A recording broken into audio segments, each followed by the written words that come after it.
Jiwa higa mar 2020 tarik 8 dwe mar achiel nochiwo siem mager ne oganda Kenya ni chal ka gima watugo gi mach. Ok wang'eyo gima bio security en.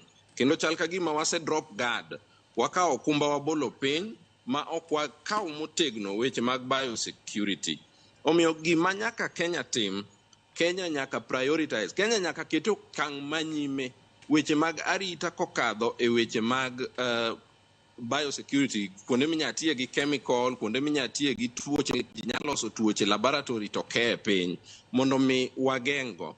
Kawuono jo Kenya ywak ni gini ok onego ger ka. To kang' ogere to ponono ni onge ja Amerika moyudo tuo mar Ebola mothiedh Kenya ka.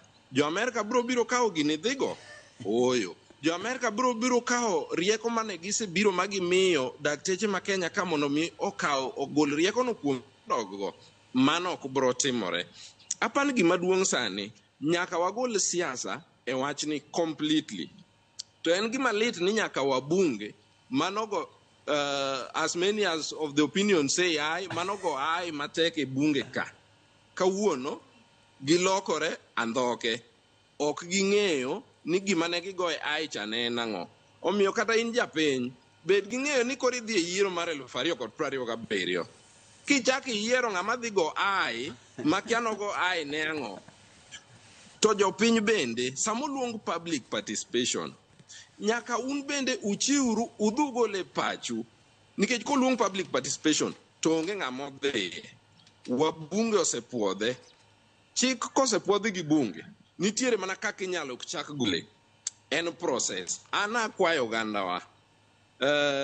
Ng'ama ang' nwang'uonne ka en Duale. Duale ok en diplomatic. And ang' nwang'uonne seche moko apani nitie weche moko ma samoro nyapusore ka ng'ato wuoyo. Nitie weche moko manok odhi maber ahinya samoro. But apani gima duong' moloyo duto te en ni wagol siasa gini, wang'i kaka wanyalo geng'o tuoni, wang'i kaka wanyalo tego, wanyalo nyayo mbi marwa e geng'o, fwenyo mapiyo, geng'o kendo thiedho weche machalo koda ma. To kok watimo mano sani, wan gi golden opportunity mar timo mano. Kok watimo mano kawuono, to wabro yuaga ng'e kata ndalo mabiro. Erokamano.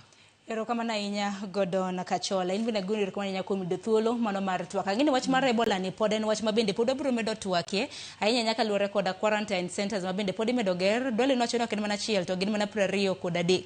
Ang'e ni kind thuolo mabiro bende pod wabiro bedo kwa